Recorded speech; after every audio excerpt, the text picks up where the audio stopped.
The flickering light from a street lamp cast a pale halo over the empty street, illuminating a sight that should never have occurred. A black woman in her 50s stood bound in glinting steel cuffs behind her back, her hands marked with red imprints from the tight grip of the metal.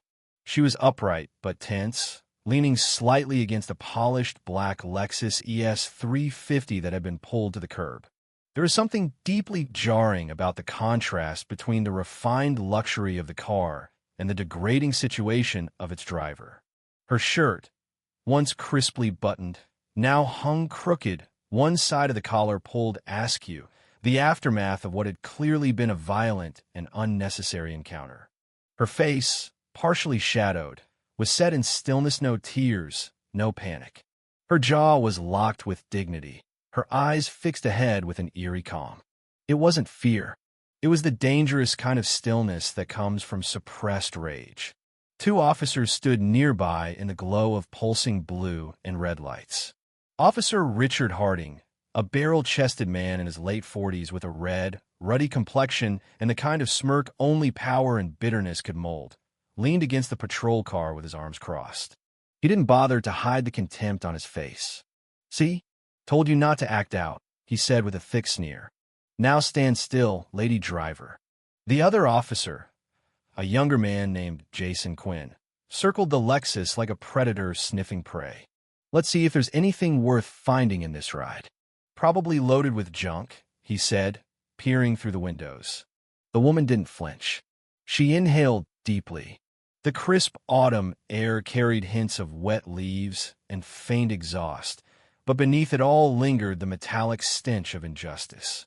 Then she spoke low, firm, and terrifyingly composed. "Your actions are illegal.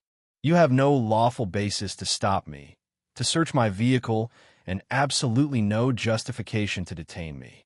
Harding laughed, a short, smug bark that reeked of unchecked power. He pushed himself off the car and walked toward her. "In this neighborhood, I'm the law. A woman like you driving this car around here? Suspicious enough. Looks like a drug run or some kind of scam."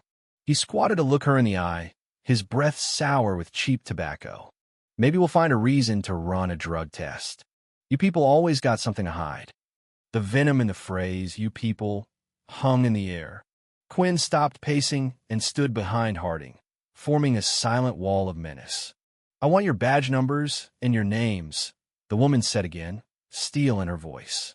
"And I want my phone call. Now." Harding rolled his eyes and jabbed a finger at his chest. "Officer Harding, OC 1127. And that's Officer Quinn, OC 1539. There. So you can call your bargain bin lawyer, or whatever." Quinn snorted, "Or call a tow truck for this stolen car." But she didn't take the bait. Her silence wasn't weakness, it was defiance. It rattled them. They didn't know that they had just cuffed Colonel Naomi Stratton of the United States Army Intelligence Corps. The nightmare had started about 15 minutes earlier, as the Lexus cruised through Oak Creek, Ohio. Naomi had been on her way to visit her mother. She had driven nearly 9 hours from Fort Belvoir, Virginia, exhausted, but relieved to finally be off base. It was her first day off in 3 months. All she wanted was a plate of her mother's gumbo and a good night's sleep. She took a shortcut from her childhood, Maple Avenue, a street she remembered from biking down as a girl. The neighborhood had gentrified over the years' tighter lawns, new porch lights, but it still bore the bones of her roots. The patrol car slid behind her quietly. She noticed it, but barely. She wasn't speeding, wasn't swerving, hadn't violated a single traffic rule. Still, the flash of red and blue lights in her rearview mirror made her stomach turn not out of guilt, but out of weariness. Inside the cruiser, Harding squinted at the Lexus. "Look at that," he said, his voice soaked in suspicion. "Car like that? Over here. Either she's lost or she's dealing." Quinn smirked. "Yeah, probably hot off a lease or packed with pills."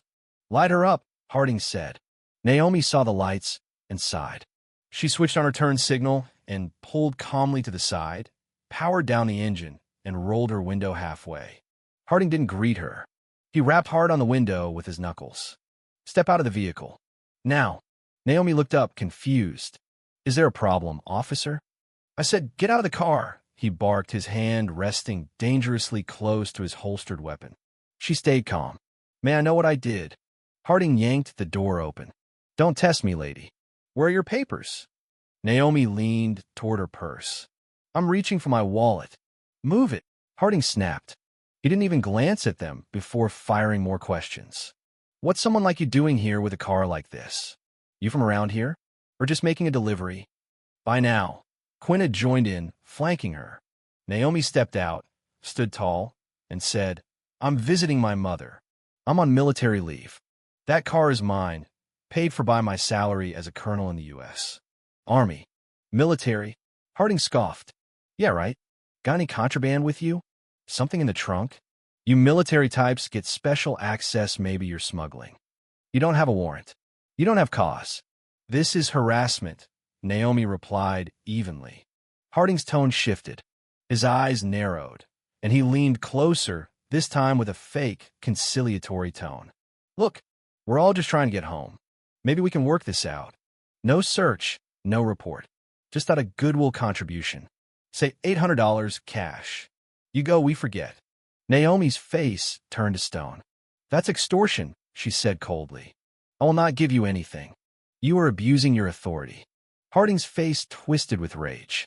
You want to play hardball? Fine. Quinn, put her in cuffs.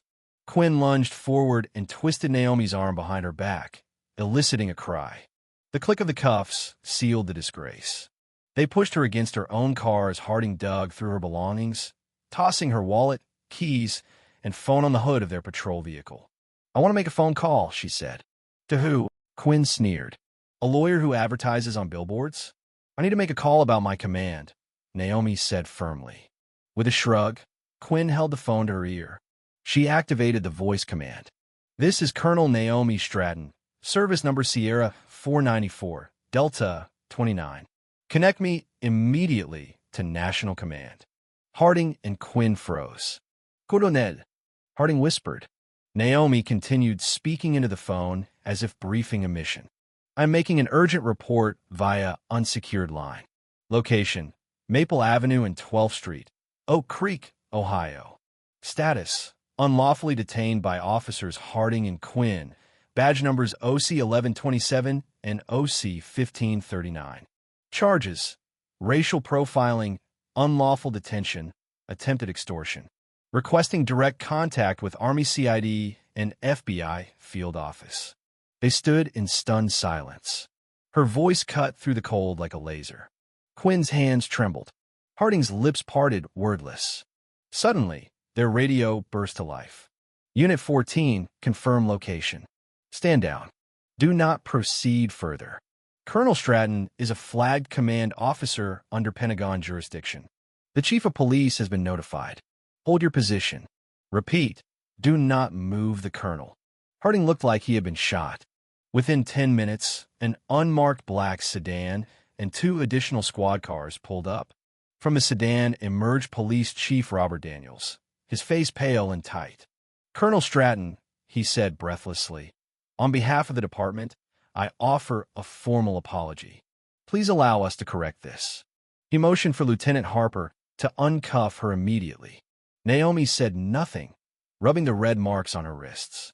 Chief Daniels turned sharply. Harding, Quinn, hand over your weapons and badges. You're suspended pending investigation. They obeyed silently. The fallout was swift. Within days, the FBI and Army CID launched a joint federal investigation. Body cam footage, though partially deleted alongside Naomi's call logs and her impeccable account, built a solid case. Harding and Quinn were indicted on federal civil rights violations, unlawful detention, and attempted extortion. The trial drew national attention. Colonel Stratton testified in full dress uniform. Calm, precise, devastating. Harding and Quinn tried to downplay its stress, confusion, mistaken identity. But the jury saw through it all. They were found guilty on all counts. Federal Judge Loretta Pierce's words were clear. You shamed your badge. You violated your oath. You will serve 7 years in federal prison. Naomi didn't smile. She didn't gloat. She simply stood, dignified, and walked out.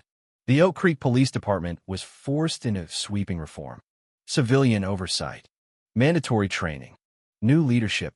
As for Colonel Stratton, she returned to Fort Belvoir, quietly, proudly, unshaken. But those who knew her knew she'd never be the same. She had faced injustice, and she hadn't flinched. She had stood her ground, and the entire country stood behind her.